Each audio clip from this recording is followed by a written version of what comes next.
Hello students, स्वागत है आपका हमारे यूट्यूब चैनल मैथ इंडियंस में। कक्षा 10 गणित में इस समय हमारा चैप्टर नंबर 4 चल रहा है द्विघात समीकरण। और आज के इस वीडियो में हम हल करने वाले हैं एक्सरसाइज 4.3 को। इसके पहले इस पाठ में हम द्विघात समीकरणों के बारे में पढ़ चुके हैं और भाई वहाँ हमने पहचानना सीखा था कि द्विघात समीकरण क्या होते हैं। उसके बाद हमने द्विघात समीकरण हल करना सीखा था और भाई विधि कौन सी थी? गुणनखंड विधि। गुणनखंड विधि पर हमने एक वीडियो अलग से बनाया था कि भाई इनके हम गुणनखंड करते किस प्रकार से हैं। फिर भाई पिछली वाली एक्सरसाइज 4.2 में हमने गुणनखंड विधि से ही पूरी एक्सरसाइज हल भी करी थी। ठीक है भाई, तो आज हम एक नई विधि पढ़ने वाले हैं जिसका भाई नाम है पूर्ण वर्ग बनाकर। ठीक है, तो भाई इस वाले जो एक्सरसाइज है यहाँ पर हम एक नई विधि पढ़ेंगे जिसका नाम होगा पूर्ण वर्ग बनाकर। अब भाई एक बात का ध्यान दो कि गुणनखंड विधि से यह वाली विधि किस प्रकार से अलग है, और भाई अगर हमें गुणनखंड करना आता है तो हम यह वाली विधि क्यों पढ़ रहे हैं। आखिर भाई क्या आवश्यकता पड़ गई आपको कि जब हमें एक विधि आती है तो हम यह वाली विधि क्यों पढ़ेंगे। ठीक है भाई, तो यहाँ पर हम सब कुछ जानेंगे धीमे धीमे। तो भाई देख लो, मान लो कि हमारे पास कोई समीकरण इस प्रकार से लिखा हुआ है x square plus 6x plus 8 बराबर 0। अब आपसे कहा जाए कि भाई आप इसे हल करो, तो यहाँ आप बड़े ही आराम से इसके गुणनखंड कर पाओगे। भाई गुणा 8 हो जाएगी, जोड़कर 6 लाना होगा, तो 4 दूनी 8, तो यहाँ पर गुणनखंड 4 और 2 हो जाएंगे। अगर आप गुणनखंड कर लेते हो तो भाई यहाँ से x का मान बड़े ही आराम से निकल भी आएगा। लेकिन मान लो कि आपके पास कोई ऐसा सवाल आ जाए जहां आप गुणनखंड ही ना कर पाओ। जैसे देखना भाई, मान लो लिखा हो 2x square plus x minus 4 बराबर 0। अब भाई जरा इस सवाल को आप ढंग से देखो, यहां पर गुणा कितनी हो जाएगी? 4 दूनी माइनस 8 गुणा हो जाएगी, और बीच में क्या लिखा हुआ है? 1। अर्थात आपको 8 के ऐसे गुणनखंड करने हैं कि भाई घटाकर 1 आ जाए। अभी 8 के ऐसे कोई गुणनखंड होते ही नहीं हैं जहां भाई आपको घटाकर 1 मिल जाए। अर्थात आप इस जो समीकरण है इसके भाई डायरेक्ट गुणनखंड नहीं कर पाओगे। भाई अगर हम गुणनखंड ही नहीं कर पाएंगे तो भाई इसको हल नहीं कर पाएंगे, तो हम यहां से x का मान कैसे निकालेंगे? निकलेगा ही नहीं। तो हम भाई क्या करते हैं, ऐसे समीकरणों के लिए हमने एक यहाँ दूसरी विधि बनाई हुई है जो भाई पूर्ण वर्ग बनाकर बोली जाती है। इससे हम क्या करेंगे, कोई भी समीकरण हो, कितना भी कठिन हो, चाहे हम गुणनखंड कर पाएं और चाहे ना कर पाएं, भाई इस वाली विधि से आपको सवाल लग जाएगा और x का मान भी निकल आएगा। ठीक है भाई, तो ये वाली विधि स्पेशली बनाई ही इसीलिए गई थी कि भाई जहां पर हम लोग गुणनखंड नहीं कर पाते हैं वहां पर हम ऐसी विधियों का प्रयोग करेंगे। भाई इसी विधि में आगे आपको हम एक सूत्र भी पढ़ाएंगे जिससे आप इस प्रकार के समीकरणों को आसानी से हल कर पाओगे। जहां पर हम लोग गुणनखंड नहीं कर पाते हैं उनको हम बेहद आसानी से हल कर पाएंगे। ठीक है भाई, तो अब शुरू करते हैं अपनी नई विधि पूर्ण वर्ग बनाकर। अब भाई मान लो कि हमारे पास कोई ax square plus bx plus c बराबर 0 एक द्विघात समीकरण है। भाई यह द्विघात समीकरण का मानक रूप है। अब आपसे कह दे कि यहां पर आप एक होल स्क्वायर बना दो। ax square plus bx plus c बराबर 0 में आपको एक होल स्क्वायर बनाना है। अब भाई होल स्क्वायर होता कैसे है? क्योंकि भाई प्लस वाला है तो इस प्रकार से होता है a स्क्वायर प्लस 2ab बराबर, भाई ऐसे आ जाता है ना, a प्लस b का होल स्क्वायर। a स्क्वायर होना चाहिए, 2ab होना चाहिए, b स्क्वायर होना चाहिए, तब जाकर आपको a प्लस b का होल स्क्वायर बन पाएगा। ठीक है भाई, तो हमें यहां पर ऐसा ही एक होल स्क्वायर क्रिएट करना है। अब भाई देखो ये कैसे क्रिएट करते हैं। जैसे पहला पद देख लो, यहां स्क्वायर लगा हुआ है लेकिन a पर स्क्वायर नहीं लगा हुआ है, जबकि भाई पूरा पद स्क्वायर वाला होना चाहिए। तो भाई दो तरीके हैं, या तो आप यहाँ a से गुणा कर दो तो ये वाला पद स्क्वायर वाला हो जाएगा, या तो आप a से भाग कर दो तो यहाँ a गायब हो जाएंगी और सीधा बचेगा x स्क्वायर। तो हम क्या करेंगे, यहाँ पे a से भाग कर देंगे, यहाँ लिख दो a से भाग करने पर। अब भाई ध्यान दो, यहाँ पे क्या बचेगा? एक्स स्क्वायर, यहाँ पर a है नहीं तो इस प्रकार से बच जाएगा, यहाँ c अपॉन a बराबर 0। जहाँ पर a थी वहाँ गायब हो गई, और भाई जहाँ पर नहीं थी वहाँ बटा में आ जाएगी क्योंकि हमने भाग किया हुआ है। अब पहला पद बन गया स्क्वायर वाला, तो भाई समझ जाओ a का मान क्या है, a का मान है x। आगे चलो, हो गया एक्स स्क्वायर। अब प्लस बीच वाले को आपको बनाना है 2ab, बहुत ध्यान देना, तो 2 लिख दो, a का मान है x और गुणे। भाई तरीका होता है कि जो भी आपके पास यहाँ अचर लिखा हो, चर की बात नहीं हो रही है, चर तो हमने यहाँ लिख लिया, अगर यहाँ पर केवल एक्स स्क्वायर है, यहाँ पर कोई अचर नहीं होना चाहिए, उसकी बात कर रहे हैं हम, तो यहाँ पर जो भी अचर लिखा हुआ है उसको आप यहाँ लिख दो, लेकिन भाई 2 से भाग करके, ताकि 2 और 2 कैंसिल हो जाए, और भाई जो यहाँ पर है वही यहाँ पर आ जाए। समझ गए? कब? अगर यहाँ पर कोई अचर नहीं है तो आप क्या करो, जो भी यहाँ पर अचर है उसको 2 से भाग करके लिख दो। अब देखो भाई, a स्क्वायर प्लस 2ab, ये b का मान है, b अपॉन 2a, तो क्या करोगे, b अपॉन 2a का वर्ग जोड़ दो और b अपॉन 2a का वर्ग घटा दो। भाई यहाँ पर घटाना है, और साथ में क्या लिखा था, c अपॉन a बराबर 0। अब पूरा ना एक बार ढंग से पढ़ो, a square plus 2ab plus b square, तो ये 3 पद तो बन गया होल स्क्वायर। अब काहे का बना है, ये a का मान है और ये b का मान है, ये बन गया हमारा होल स्क्वायर। बाकी इन दोनों पदों को ना आप उधर ले जाओ, बराबर, ये वाला माइनस का हो जाएगा, ये वाला प्लस का हो जाएगा। ये है क्या, ये है b square upon 4a square minus c upon a, ऐसे बचेगा। अब आप यहाँ क्या करो भाई, एलसीएम ले लो। अब एलसीएम लोगे कैसे, यहाँ पर 4a स्क्वायर लिखा हुआ है, तो आप क्या करो, यहाँ पर भी 4a स्क्वायर बना दो, 4a से गुणा करो, 4a से गुणा करो, यहाँ हो जाएगा 4a स्क्वायर। ऐसे भी कर सकते हो, और भाई चाहो तो सिंपली एलसीएम ले लो, लासा, यहाँ ऐसे ही उतार लिया। अब यहाँ 4a स्क्वायर, यहाँ 4a स्क्वायर, तो लासा हो गया बराबर, तो यहाँ b स्क्वायर और यहाँ क्या बचेगा, 4ac, और बटे में क्या है, 4a स्क्वायर। समझ गए? अब यहाँ पर क्या करना है, अगर आप इधर का वर्ग हटाना चाहते हो तो भाई क्या करो, दोनों पक्षों में ना वर्गमूल ले लो। तो यहाँ हो जाएगा x plus b upon 2a बराबर, भाई वर्गमूल लोगे तो प्लस माइनस लग जाएगा।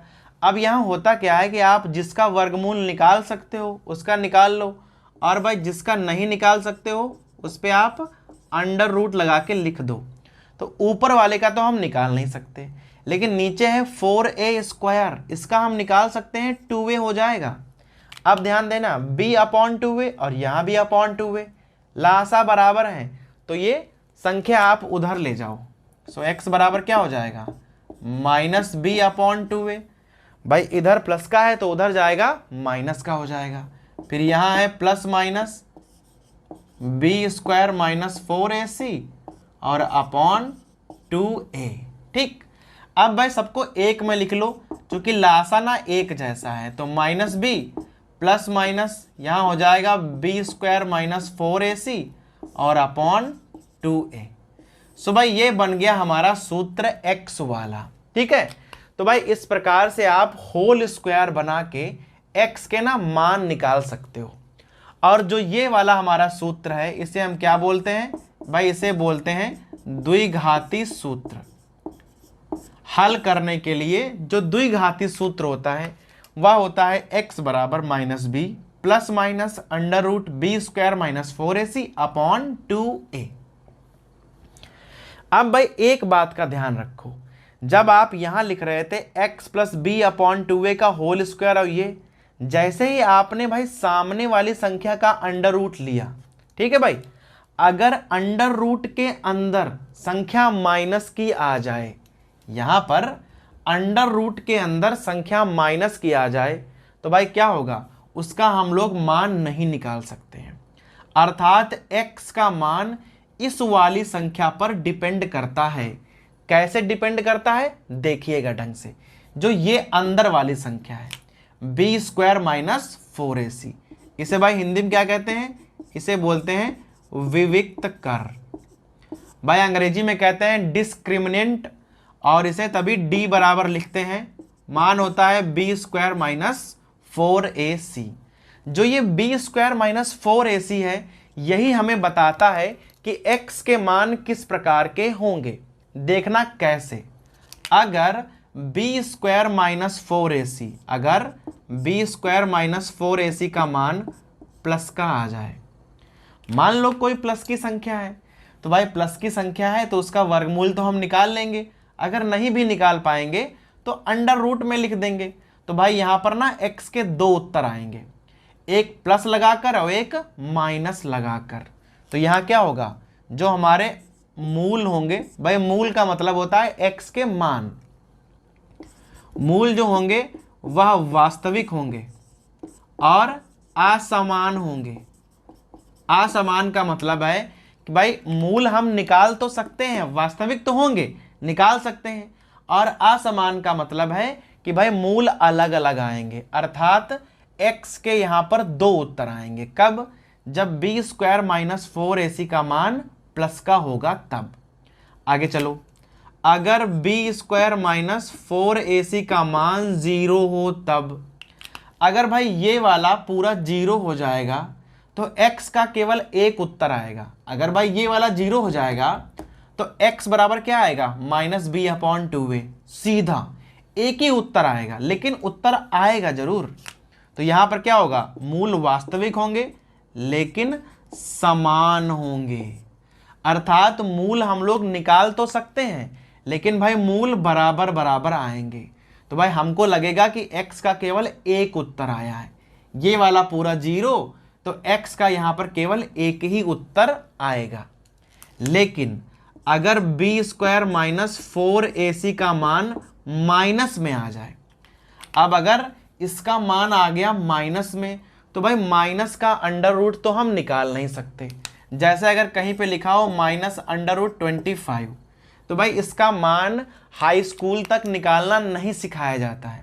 जैसे ही आप कक्षा 11 में जाओगे तो भाई आप इसका वर्गमूल निकाल पाओगे, लेकिन फिलहाल कक्षा 10 तक इसका वर्गमूल निकालना नहीं सिखाया जाता है। तो भाई हम ये मान के चलते हैं, वैसे तो ये काल्पनिक संख्या है, वर्गमूल निकाल सकते हैं, लेकिन भाई यहाँ केवल हम लोग लिख देंगे कि मूल कैसे हैं, मूल हो जाएंगे काल्पनिक, और आपको भाई मूल ज्ञात नहीं करने हैं, आपको सवाल वहीं से छोड़ देना है। अगर बी स्क्वायर माइनस 4ac का मान माइनस में आ जाए तो समझ जाओ मूल काल्पनिक है और हमें सवाल नहीं लगाना है। अगर बी स्क्वायर माइनस 4ac का मान 0 आ जाए तो भाई समझ जाओ मूल वास्तविक है, अर्थात आप निकाल सकते हो और उत्तर बराबर बराबर आएंगे। बी स्क्वायर माइनस 4ac का मान अगर प्लस में कोई संख्या आ जाए तो मूल वास्तविक होंगे और भाई असमान होंगे, अर्थात दो उत्तर प्राप्त होंगे। ठीक है भाई, तो यहां तक समझ में आ गया होगा। तो भाई इस प्रकार से हम यहाँ होल स्क्वायर बनाना सीखेंगे और द्विघाती सूत्र से भी हम किसी भी सवाल को हल कर सकते हैं। और भाई विविक्त कर जो होता है वो हमें बताएगा कि कोई समीकरण के मूल कैसे होंगे, वास्तविक होंगे, काल्पनिक होंगे, और अगर वास्तविक है तो समान है या असमान है, यह हमें कौन बताएगा, ये बताएगा डी बराबर बी स्क्वायर माइनस 4ac। तो भाई इस पूरे प्रक्रम को ना आप अच्छे से नोट कर लोगे, और भाई इस वाले सूत्र को और यहाँ पर जो तीनों ही कंडीशंस हैं इन्हें आप अच्छे से याद भी कर लोगे, क्योंकि भाई ये बहुत इंपॉर्टेंट है और इन्हीं के आधार पर हम आगे वाले सवाल लगाएंगे। तो अगर भाई आपको इतना समझ में आ गया है तो हम एक्सरसाइज शुरू कर सकते हैं। अब भाई किताब उठाइए और सीधा प्रश्नावली 4.3 खोलिए और भाई पहला सवाल पढ़िए क्या लिखा हुआ है। कह रहा है यदि निम्नलिखित द्विघात समीकरणों के मूलों का अस्तित्व हो तो उन्हें पूर्ण वर्ग बनाने की विधि द्वारा ज्ञात कीजिए। भाई क्या करना है हमें कि हमारे पास 4 खंड हैं। प्रश्न नंबर 1 में कह रहा है कि सबसे पहले तो आप चेक करो कि मूलों का अस्तित्व है या नहीं है। भाई अस्तित्व का मतलब है अगर मूल वास्तविक हैं तो हमें हल करना है, अगर मूल वास्तविक नहीं है तो हमें हल नहीं करना है। अर्थात अगर किसी सवाल में d का मान माइनस में आ जाएगा तो उसे आप हल नहीं करोगे। ठीक है, तो हमें यहाँ 4 खंड हैं और हमारे पास भाई चारों खंड हल करने हैं। दूसरी बात, आप भाई सीधा प्रश्न नंबर 2 भी पढ़ लो, साथ में ही पढ़ लो। कह रहा है कि उपरयुक्त प्रश्न 1 में दिए गए द्विघात समीकरणों के मूल द्विघाती सूत्र का उपयोग करके ज्ञात कीजिए। भाई करना क्या है, पूरा एक ही बार में सुन लो। प्रश्न नंबर 1 में कह रहा है कि जैसे आपके पास ये समीकरण है तो सबसे पहले आप चेक करो कि मूलों का अस्तित्व है या नहीं है। पहली बात, अगर अस्तित्व है तो पूर्ण वर्ग विधि लगाओ और उसे हल कर दो। फिर भाई प्रश्न नंबर 2 में कह रहा है कि यही समीकरणों को आप कैसे हल करो, आप हल करो द्विघाती सूत्र से। सवाल वही रहेंगे, यहां हल करना है पूर्ण वर्ग विधि से और वहां हल करना है द्विघाती से। ठीक है भाई, तो एक ही बार में पूरा करते हुए चलेंगे आराम से। हमने यहां पहला खंड लिखा हुआ है। अब अगर आपको भाई मूलों का अस्तित्व चेक करना है तो क्या करना है, सबसे पहले भाई तुलना करनी पड़ेगी। यहां लिख लोगे x square plus b x plus c बराबर 0 से तुलना करने पर। ठीक है भाई, अब यहां तुलना करिए तो ए का मान बताओ भाई क्या है, 2 हो जाएगा, बी का मान -7 और सी बराबर हो जाएगा 3। चिन्ह सहित मान लेने होते हैं। फिर यहां लिखोगे विविक्त कर d बराबर क्या हो जाएगा, बी स्क्वायर माइनस 4ac। अब भाई क्या है, आपको ना d का मान निकालना है, तो भाई मान रखो d बराबर क्या हो जाएगा, -7 का वर्ग। भाई b का मान -7 है, -4 गुणे यहाँ 2 और यहाँ गुणे 3।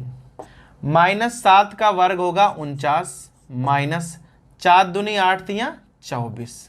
भाई घटा दोगे तो d बराबर क्या आ जाएगा, 25। भाई हमें 25 से कोई मतलब नहीं है, हमें यहाँ फिलहाल मतलब है कि अगर d का मान प्लस का आया है तो भाई समझो यहाँ मूल कैसे होंगे, मूल होंगे वास्तविक। और अगर मूल वास्तविक हैं तो इसे हम हल कर सकते हैं। अब भाई ध्यान देना हम कैसे हल करेंगे। यहाँ हो जाएगा 2x square minus 7x plus 3 बराबर 0। ठीक है, अब भाई होता क्या है कि जो यहाँ पर अगर कोई गिनती लिखी हुई है, x स्क्वायर के साथ में कोई अचर लिखा हुआ है, तो भाई या तो अचर पूर्ण वर्ग हो, जैसे 1 हो, 4 हो, 9 हो, 16 हो, 25 हो, इस प्रकार से। अगर पूर्ण वर्ग नहीं है तो आप क्या करो, उस संख्या से ना भाग कर दिया करो पहले। तो यहाँ क्या करोगे, लिख दोगे 2 से भाग करने पर, 2 से भाग करने पर यहाँ पे क्या आ जाएगा, यहाँ आ जाएगा x square minus 7/2x plus 3/2 और बराबर 0। आप ध्यान देना बहुत ज़्यादा यहाँ पे x स्क्वायर माइनस, फिर क्या लिखोगे 2 गुणे x, तो आप लिख दिया करो ऐसे ही बिना पूछे ही लिख दो। फिर जो भी यहाँ गिनती लिखी हुई है 7/2 लिखा हुआ है, उसमें 2 से भाग करके लिख दो, तो यहाँ हो जाएगा 7/4।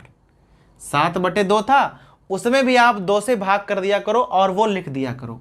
फिर जो यहाँ पर गिनती अब आई है इसका वर्ग जोड़ो, तो 7/4 का वर्ग यहाँ जोड़ो, 7/4 का वर्ग यहाँ घटाओ और प्लस है 3/2 और बराबर 0।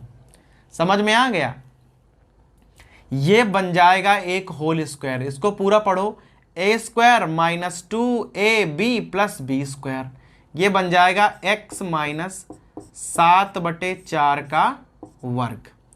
और यहाँ पर माइनस 7 का वर्ग 49 और 4 का 16 और यहाँ पर 3/2 और बराबर 0। अब यहाँ पर ना लासा ले लो, सो x माइनस 7/2 का वर्ग, सॉरी यहाँ पे 4 आएगा, 7/4 का वर्ग। अब भाई यहाँ देखो 16 हो जाएगा हमारा एलसीएम। यहाँ है माइनस के 49 और यहाँ 8 दूनी 16, 8 तियां 24 बराबर 0। यहाँ बचेंगे माइनस के 25, घटाओगे तो उधर जाएंगे तो प्लस के 25 हो जाएंगे, तो ऐसे आ जाएगा बराबर 25/16। अब आप क्या करोगे, जैसे ही यहाँ पर हल कर लोगे ना, आप यहाँ वर्गमूल ले लो। जब वर्गमूल लोगे तो क्या आ जाएगा, x माइनस 7/4 बराबर प्लस माइनस 25 का 5 और 16 का 4 आ गया। अब यहाँ से क्या करना है, एक बार भाई प्लस लेना है और एक बार लेना है माइनस। बहुत ध्यान देना, एक बार प्लस और एक बार माइनस। कैसे लिखोगे, यहाँ प्लस लेने पर यहाँ देखो भाई x माइनस 7/4 और बराबर यहाँ पे क्या आ जाएगा 5/4। ये संख्या उधर जाएगी तो ऐसे हो जाएगा 5/4 और प्लस 7/4, 7 5 12, 12/4, तो x बराबर 3 आ जाएगा। एक आंसर आ गया। एक बार क्या करोगे, माइनस ले लो। ठीक, तो यहां लिखो माइनस लेने पर अब x माइनस 7/4 बराबर माइनस 5/4। अब इस संख्या को आप उधर ले जाओ, सो x बराबर माइनस 5/4 प्लस 7/4। अब ध्यान देना, 7 से 5 घटेंगे तो 2/4 बचेगा। यहाँ काटोगे तो x बराबर 1/2 आ जाएगा। अब भाई ध्यान दिया आपने कि x के दोनों ही मान आ गए। ठीक है भाई, तो जो पूर्ण वर्ग विधि है वो भाई थोड़ी सी कठिन तो है, क्योंकि भाई आपको पहले होल स्क्वायर बनाना पड़ेगा, उसके बाद भाई थोड़ा सा हल करो, फिर प्लस लो और फिर माइनस लो। लेकिन भाई इससे क्या होता है कि आप किसी भी प्रकार का समीकरण हो, आप उसका मान निकाल सकते हो बड़े आराम से। तो भाई इस पूरे सवाल में करना क्या था, सबसे पहले आप निकालो विविक्त कर का मान, वहां से चेक करो कि वास्तविक है या नहीं है। अगर इसका मान 0 या प्लस का आ जाए तो वास्तविक होंगे। ठीक, अगर वास्तविक है तो भाई क्या करो, पूर्ण वर्ग विधि लगाओ, होल स्क्वायर बनाओ और फिर माइनस प्लस लेके उत्तर निकाल दो। यहां पर बस आपको ना एक छोटी सी बात याद रखनी है, अगर कोई गिनती आई है जो कि पूर्ण वर्ग नहीं है, जैसे 1 हो, 4 हो, 9 हो, 16 हो, तब तो कोई दिक्कत नहीं है। अगर पूर्ण वर्ग के अलावा कोई गिनती है तो पहले उससे भाग कर दो। ठीक, फिर यहाँ एक्स स्क्वायर है माइनस 2 इंटू एक्स तो हमेशा लिख लो, फिर जो यहाँ पर गिनती लिखी हुई है उसका आधा करके लिखो। ठीक, 7/2 था तो यहाँ 7/4 लिखो, फिर जितना यहाँ पर लिखो उसका वर्ग जोड़ो, घटाओ और जो गिनती लिखी है उसको लिख दो। आप समझो ये 3 पद जो हैं वो होल स्क्वायर बन जाएंगे, बाकी को आप हल कर लो। अब आ जाओ इसके दूसरे वाले खंड पे, 2x² प्लस x माइनस 4 बराबर 0। भाई ये वही लाइन हमने पहले से लिखी हुई है। ठीक है भाई, पिछले सवाल में भी लिखनी थी और आपको हर सवाल में लिखनी है। ax² plus bx plus c बराबर 0 से तुलना करने पर, तो यहाँ तुलना कर लो। a बराबर क्या हो जाएगा 2, b बराबर 1 है और c बराबर है -4। फिर क्या निकालोगे, d निकाल लो। भाई होता है b² माइनस 4ac। ठीक है, अब b का मान क्या है 1 का वर्ग -4 गुणे, यहाँ हो जाएगा 2 और c का मान है -4। ध्यान देना माइनस माइनस प्लस हो जाएगा, 1 प्लस 4 चक्कू 16 दूनी 32। भाई d बराबर क्या आ गया 33। हमको भाई संख्या से यहाँ कोई मतलब नहीं है, हमको केवल एक बात से मतलब है कि d का मान या तो 0 आए या प्लस का आए। तो भाई समझो कि मूल वास्तविक है, तो भाई यहाँ प्लस का आया है अर्थात मूल कैसे होंगे, मूल हो गए वास्तविक। तो अगर मूल वास्तविक हैं तो हम इसे आए हल करेंगे पूर्ण वर्ग विधि से। अब कैसे हल करोगे, 2x² प्लस x माइनस 4 बराबर, अब यहां पर भी 2 आ गया है। भाई पिछले सवाल में 2 था और यहां पर भी 2 ही है, तो क्या करोगे 2 से ना भाग कर दो। यहां लिखो 2 से भाग करने पर, भाग कर दो तो यहाँ पे क्या बचेगा, यहाँ बचेगा एक्स स्क्वायर प्लस यहाँ बचेगा 1/2x माइनस 2 बराबर 0। भाई 4 का बचेगा 2। अब यहाँ बनाओ होल स्क्वायर। बस भाई आपको इसी लाइन में पूरा ध्यान देना है। एक्स स्क्वायर प्लस 2 गुणे एक्स तो हमेशा लिख दिया करो, ये वाला चिन्ह लगाओ और 2 गुणे एक्स लिख दो। फिर यहाँ पर कौन संख्या लिखी है, 1/2 लिखा है, इसको 2 से भाग करके यहाँ लिख दो तो आ जाएगा 1/4। फिर जो भी संख्या आ जाए उसका वर्ग इस प्रकार से जोड़ो और इस प्रकार से घटा दो, और भाई -2 लिखा है तो वो भी लिख लो।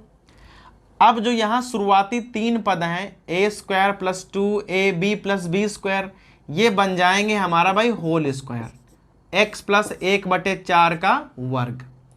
अब देखो भाई ये दोनों ही पद माइनस के हैं, उधर ले जाओ तो प्लस के हो जाएंगे, ये हो जाएगा 1/16 और ये +2।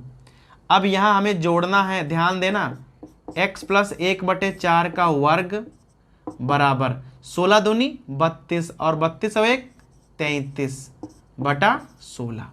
हल हो गया। जब पूरा पूरा हल हो जाए तो आप ना वर्गमूल ले लो, तो x + 1/4 बराबर, अब भाई देखो प्लस माइनस तो लगा ही लिया करो।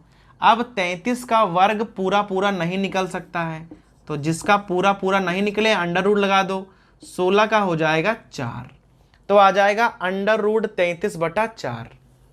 अब वही काम हमें फिर से करना है। क्या करना है भाई, आपको एक बार प्लस लेना है और एक बार लेना है माइनस। लिखोगे प्लस लेने पर, यहाँ ध्यान देना, x + 1/4 बराबर हो जाएगा √33/4। एलसीएम तो सेम है, ये संख्या उधर जाएगी तो माइनस की हो जाएगी, तो देखो ऐसे आ जाएगा √33 - 1/4। ये हमारा x का ना एक मान आ गया। फिर लिख दो माइनस लेने पर।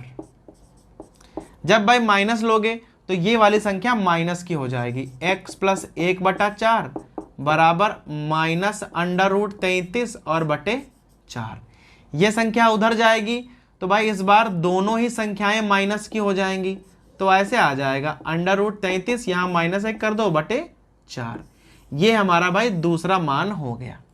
ठीक है भाई, तो जहां पर पूरा पूरा वर्गमूल ना निकले वहां पर आप अंडर रूट का प्रयोग कर दो। बाकी भाई अगर आपको ये 2 लाइनें समझ में आ गई हैं तो समझो भाई ये सवाल आपसे पूरा आराम से हो जाएगा। तो ये हो गया हमारा दूसरा खंड।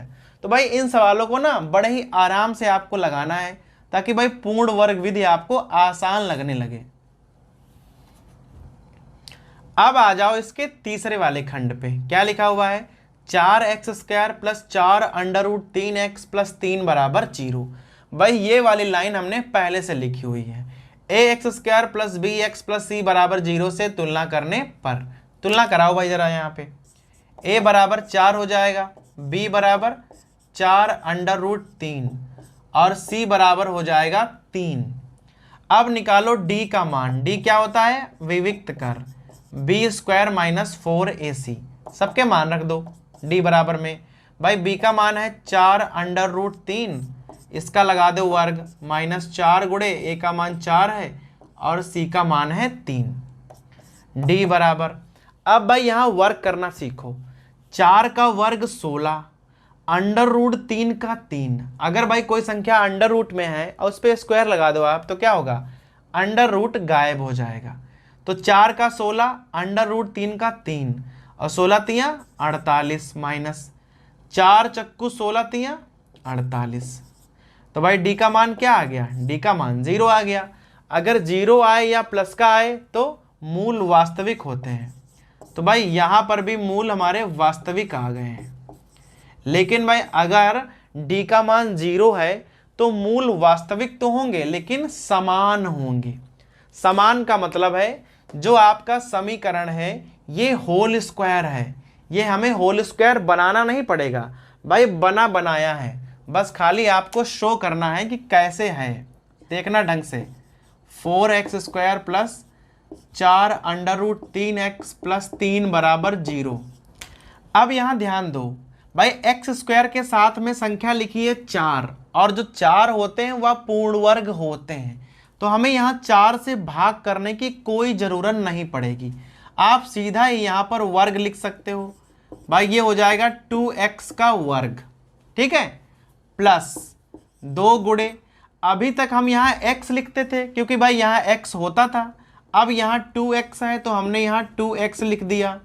आप ध्यान देना, 2 दूनी 4x और यहाँ लिखा है 4 अंडर रूट 3x, अर्थात अंडर रूट 3 बचा है, प्लस जो ये वाला 3 है इसे आप अंडर रूट 3 का वर्ग लिख सकते हो और बराबर 0 लिख दो। हमने भाई आपको पहले ही बता दिया था कि जब भी d का मान 0 आ जाएगा जान जाओ जो हमारा समीकरण है वह पूर्ण वर्ग है। बस खाली आपको दिखाना है कि कैसे। a square plus 2ab plus b square बन गया हमारा भाई 2x प्लस अंडर रूट 3 का होल स्क्वायर और बराबर 0। भाई होल स्क्वायर बन गया ना, तो इसको आप ऐसे लिख सकते हो सीधा। सो आ जाएगा 2x बराबर माइनस अंडर रूट 3, सो x बराबर माइनस अंडर रूट 3 अपॉन 2। भाई सीधा x का मान आ गया। तो जहां पर होल स्क्वायर बने बनाए हमें मिल जाते हैं तो भाई देखो सवाल कितना आसान हो जाता है वहां पे, और x का मान तो ना यूं निकल आता है। लेकिन भाई जहां पर बनाना पड़ता है बड़ा सा तो भाई वहां पर थोड़ा सा कठिन तो लगता है, ठीक है। तो ये हो गया हमारा सवाल नंबर 3 जो भाई तीसरा खंड है। आप ना एक बात का यहाँ याद रखना कि भाई जो भी हम आंसर्स निकाल रहे हैं इन्हें आप याद रखिएगा, क्योंकि प्रश्न नंबर 2 में भी हमें यही सब हल करना है, बस वहां पर सूत्र का प्रयोग करना है। यहां पर हम पूर्ण वर्ग विधि का प्रयोग कर रहे हैं। तो भाई ये हो गया हमारा सवाल नंबर 3, ठीक है। अब आ जाओ भाई सवाल नंबर 4 पे, जो चौथा खंड है प्रश्न नंबर 1 का। अब चौथा खंड देखो, 2x square plus x plus 4 बराबर 0। ये एकदम ना दूसरे खंड की तरह है, बस वहां पर -4 था और यहां पर +4 दे दिया है, ठीक है। तुलना करने वाली भाई लाइन लिख दो, इस बार हमने मिटा दी है। ax square plus bx plus c बराबर 0 से तुलना करने पर a का मान 2 है, b का मान 1 है, अगर कुछ भी ना लिखा हो तो समझ जाओ 1 है, और c बराबर है 4। d का मान निकालो, सूत्र होता है b स्क्वायर माइनस 4ac। अब भाई b का मान है 1 का वर्ग माइनस 4 गुणे यहाँ 2 और यहाँ गुणे 4 हो जाएगा। सबके ना केवल मान रखने हैं आपको। 1 माइनस 4 दूनी 8 सकू 32। तो भाई d का मान आ जाएगा माइनस के 31। और जैसे ही d का मान माइनस का आ जाएगा तो भाई आप सीधा लिख दोगे कि मूल कैसे होंगे, मूल होंगे हमारे काल्पनिक। और अगर मूल काल्पनिक हैं तो हमें इसे हल नहीं करना पड़ेगा। तो भाई सबसे बड़ा फायदा तो यहाँ पे है, अगर कोई सवाल में मूल काल्पनिक आ जाएंगे तो आपको वहाँ आगे हल नहीं करना पड़ेगा। और काल्पनिक कब आएंगे, जब d का मान माइनस में आ जाएगा तब। और माइनस के अलावा अगर कोई भी मान आएगा तो समझो भाई मूल वास्तविक हैं और वहाँ हमें हल करना पड़ेगा। तो भाई ये हो गया हमारा चौथा खंड, ठीक है। अब हम शुरू करेंगे प्रश्न नंबर 2 को। अब आ जाओ प्रश्न नंबर 2 पे। भाई यहाँ कह रहा है कि द्विघाती सूत्र का हमें प्रयोग करना है और फिर से ना हमें वही चारों समीकरण हल करने हैं जो हमने प्रश्न नंबर 1 में किए थे। बस वहां था कि पूर्ण वर्ग लगाई थी, यहाँ पर द्विघाती लगाना है, बस इतना अंतर है। भाई समीकरण तो वैसे ही है और भाई तुलना भी वैसे ही करनी है। ax square plus b x plus c बराबर 0 से तुलना, ठीक है भाई। अब बताओ a का मान क्या होगा, a बराबर 2, b बराबर -7 और c बराबर हो गया 3। क्लियर। अब भाई द्विघाती सूत्र लिख दो। x बराबर क्या होता है, -b plus minus b square minus 4ac upon 2a। अभी भाई क्या करना है, केवल ना यहाँ मान रखने हैं आपको, सबके मान रख दो और भाई x का मान निकाल लो। अब b का मान है -7 और यहाँ पहले से माइनस है तो minus minus plus, plus minus b square -7 तो यहाँ हो जाएगा -7 का वर्ग -4 गुणे a का मान 2 है और यहाँ c का मान है 3 और अपॉन में है 2 गुणे 2। क्लियर यहाँ तक? x बराबर 7 प्लस माइनस, यहाँ हो जाएगा 49 और यहाँ 4 दूनी 8 तियाँ 24 और यहाँ बटे में आ जाएगा 4। ठीक है, 49 से 24 घटाओगे तो 25 बचेगा। सो x बराबर क्या आ गया? 7 प्लस माइनस अंडर रूट 25 और बटे 4। सो x बराबर 25 को क्या लिखोगे? 7 प्लस माइनस 5 बटे 4। भाई 25 का वर्गमूल 5 होगा। अब यहां से एक बार प्लस ले लो तो हो जाएगा 7 प्लस 5 बटे 4 और भाई एक दाएं 7 माइनस 5 बटे 4। सो x बराबर 12 बटे 4 और यहाँ x बराबर 2 बटे 4। यहाँ पे ना थोड़ा सा हल कर लो तो यहाँ x बराबर 3 आ जाएगा और यहाँ x बराबर 1 बटे 2। यही हमारे दोनों मूल हो जाएंगे। ठीक है भाई, तो द्विघाती सूत्र से हल करना बेहद सरल होता है भाई। यहाँ हमें कोई हिसाब ही नहीं लगाना है, बस केवल आपको सूत्र लिखना है ये वाला और सूत्र में ना केवल मान रख देने हैं। अगर आप सही से मान रख लेते हो तो भाई सवाल बड़े ही आराम से आपसे हो जाएगा। तो ये था हमारा पहला खंड। अब भाई हम शुरू करेंगे दूसरे वाले खंड को। अब दूसरे खंड में क्या है? 2x² प्लस x माइनस 4 बराबर 0। भाई तुलना करने वाली लाइन हमने लिख रखी है, तो a बराबर क्या हो जाएगा? यहाँ पर a बराबर 2, b बराबर 1 और c बराबर माइनस का 4। द्विघाती सूत्र भी हमने लिखा हुआ है, बस केवल भाई आपको ना मान रखने हैं। b का मान 1 है तो यहाँ -1 प्लस माइनस b²। अब भाई 1 का वर्ग तो 1 रहेगा, -4 गुणे a का मान 2 है और c का मान है -4 अपान में भाई 2 गुणे 2 हो जाएगा। x बराबर यहाँ -1 प्लस माइनस, यहाँ 1 माइनस माइनस प्लस हो जाएगा। 4 चक्कू 16 दूनी 32 और अपान में हो जाएगा 4।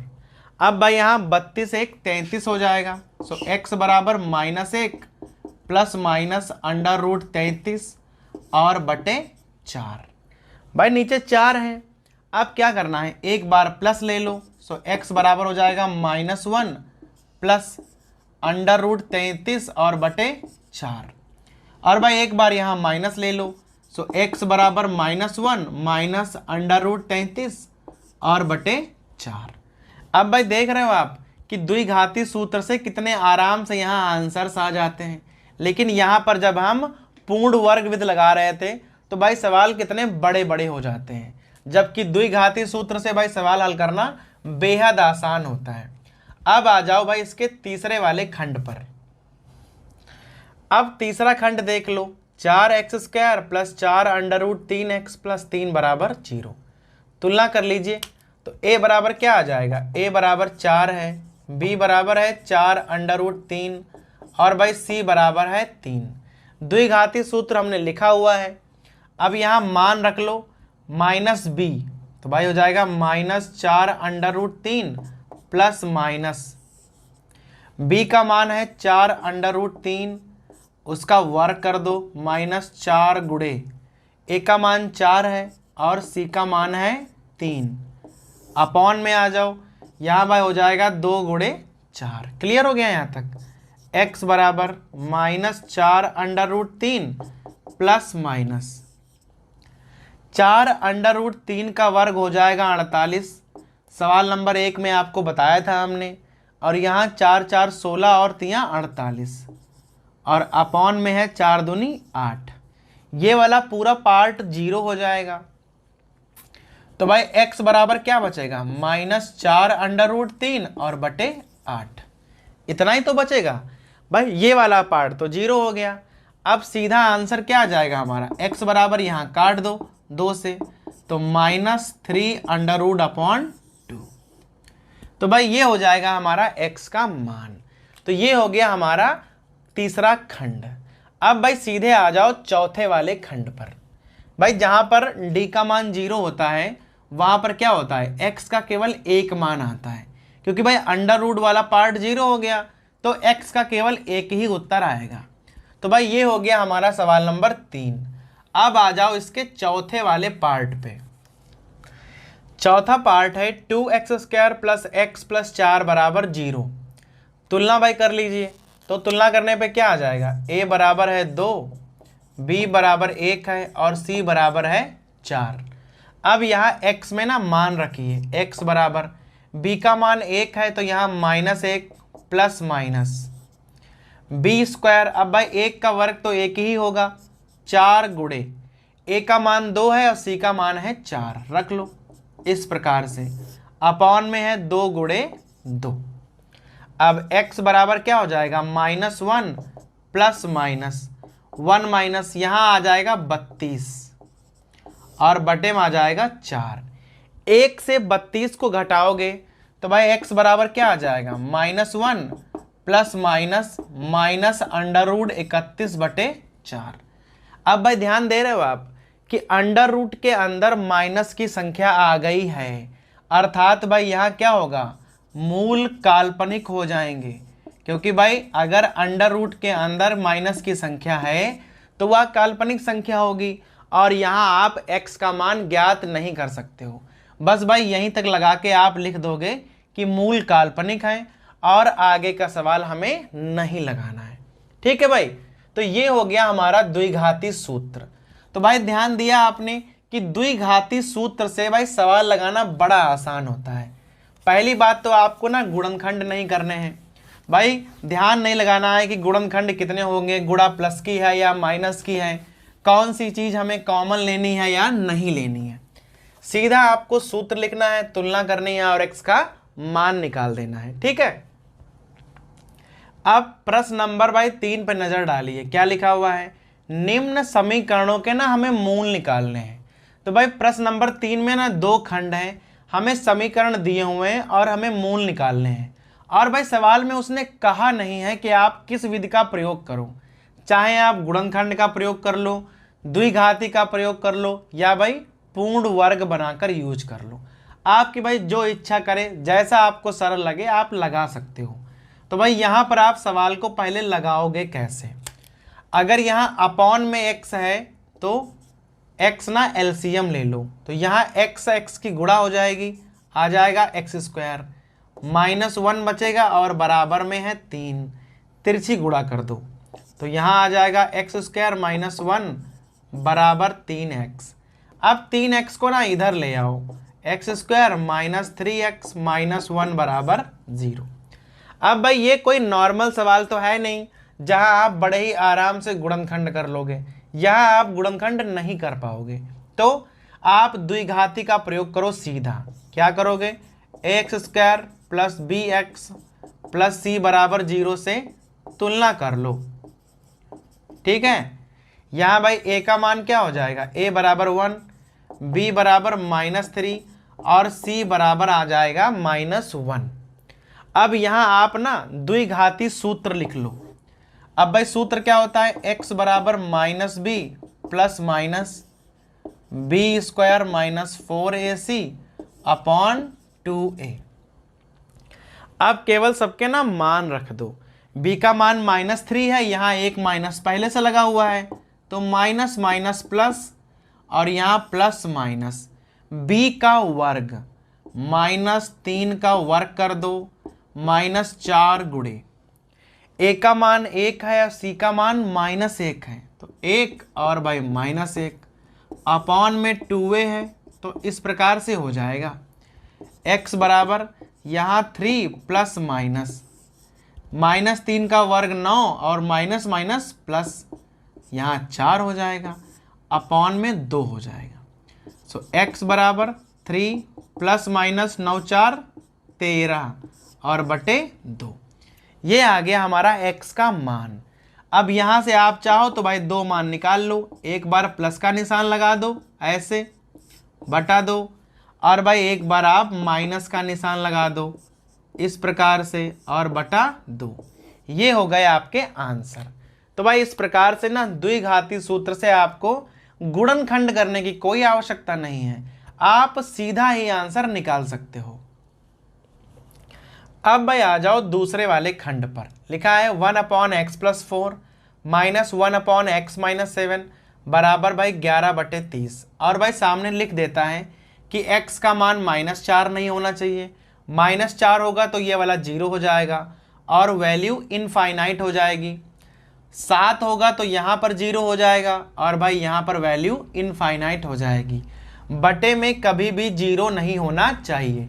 तो भाई ऐसा वो सवाल में लिख देता है। अभी क्या करना है, यहाँ पर ना आपको लासा लेना है। तो भाई गिनतियों का लासा तो आप बड़े आराम से ले लेते हो। तो भाई यहाँ देखो कि आप यहाँ लासा कैसे लोगे। x+4 लिखा है, ब्रैकेट में लिख दो। x-7 है, इसे भी आप ब्रैकेट में लिख दो। इसकी यहाँ गुणा, इसकी यहाँ गुणा, ठीक। तो यहाँ हो जाएगा x-7, 1 से गुणा हो रही है, यहाँ भी 1 से गुणा है लेकिन आगे माइनस लगा हुआ है। माइनस का मतलब है चिन्ह बदल दो। तो -x-4 बराबर 11/30। x कैंसिल, -7 -4 माइनस के 11 और भाई बटे में क्या है, यहाँ गुणा कर लो। अब ध्यान देना, x² यहाँ हो जाएगा -7x प्लस के 4x और -28, 11/30। एक बात और, 11 और 11 ऐसे आप कैंसिल कर सकते हो। 30 यहाँ आएगा तो -30 हो जाएगा। सो x² यहाँ कितने बचेंगे, -3x -28 बराबर यहाँ -30। यहाँ तक क्लियर। x² -3x -28 और +30 बराबर 0। यहाँ x² -3x +2 बराबर 0। ये हमारा बन गया द्विघाती समीकरण। अब ना इसे हल करना है।